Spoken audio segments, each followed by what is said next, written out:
Hi friends, అందరూ ఎలా ఉన్నారు? ఈరోజు నేను తోటకూర ఉల్లికారం చేస్తున్నాను. చాలా అంటే చాలా బాగుంటుంది. డెఫినెట్గా ట్రై చేసి పెట్టండి. పిల్లలకి కానీ పెద్దవాళ్ళకి కానీ ఎవరికైనా డెఫినెట్గా నచ్చుతుంది. ఇది రైస్ కానీ చపాతీకి కానీ బాగుంటుంది. ఇది ఏంటంటే ఫ్రెష్గా మన గార్డెన్లోనే కట్ చేసుకున్నాను.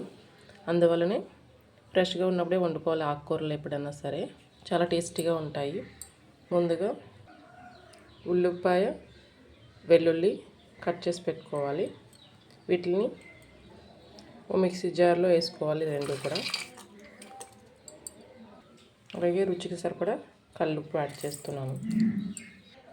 మీరు కారం ఎంత తింటారో అంత యాడ్ చేసుకోవాలి. మేము పిల్లలు కూడా ఉన్నారు కాబట్టి కొంచెం తక్కువే యాడ్ చేస్తున్నాను. ఇప్పుడు ఇది కొంచెం బరగ్గా పేస్ట్ చేసుకోవాలి. చూడండి, కొంచెం ఇలా బరగ్గా ఉంటే సరిపోతుంది. ఇప్పుడు ముందుగా స్టవ్ ఆన్ చేసుకుని ఒక కడాయి పెట్టుకోవాలి. దాంట్లోకి మనకు సరిపడంత ఆయిల్ యాడ్ చేసుకోవాలి. ఆయిల్ హీట్ అయింది కదా, ఇప్పుడు ఇందులోనే కొద్దిగా ఆవాలు, అలాగే కొద్దిగా శనగపప్పు, ఒక ఎండుమిర్చి ఇంకా ఫ్రై చేసుకోవాలి. ఇప్పుడు ఫ్రై అయిపోయింది కదా, ఇప్పుడు మనం ఆల్రెడీ మిక్సీ చేసి పెట్టుకున్న పేస్ట్ని కూడా ఇందులో యాడ్ చేసుకోవాలి. వేసుకున్నాం కదా మొత్తం పేస్ట్. ఇప్పుడు ఇందులోనే ఒక మీడియం సైజు టమాటా కూడా యాడ్ చేసుకోవాలి. ఇది మొత్తం బాగా మగ్గిపోవాలి. ఒకసారి కలుపుకుందాము. మంచి సువాసన వస్తుంది మసాలా మాత్రం. చూడండి, ఆయిల్ సపరేట్ అవుతుంది కదా. ఇప్పుడు మనం టమాటా మగ్గిపోయిందో లేదో ఒకసారి చూద్దాం. చూడండి, టమాటా మొత్తం మగ్గిపోయింది.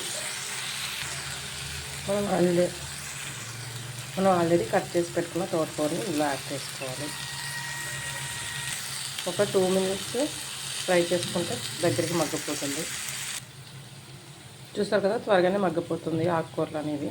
ఇంకొక 2 మినిట్స్ మీడియం ఫ్లేమ్లో పెట్టుకొని కుక్ చేసుకోవాలి. అలా అయితే టేస్ట్ బాగుంటుంది. పెద్ద మంట పెట్టేశారంటే త్వరగా మాడిపోతుంది తప్ప టేస్ట్ ఉంటుంది.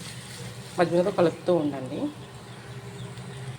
చూసారు కదా, ఆయిల్ అంతా సపరేట్ అయిపోయింది. ఇప్పుడు మనం సర్వింగ్ ప్లేట్లో తీసేసుకుందాం. ఆకుకూర సర్వింగ్ ప్లేట్లో చూసారు కదా, మన తోటకూర ఉల్లికారం రెడీ అయిపోయింది.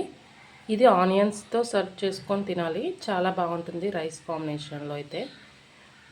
మీకు ఈ వీడియో నచ్చినట్టయితే లైక్ చేయండి, షేర్ చేయండి, సబ్స్క్రైబ్ చేయడం మాత్రం మర్చిపోకండి. Please subscribe.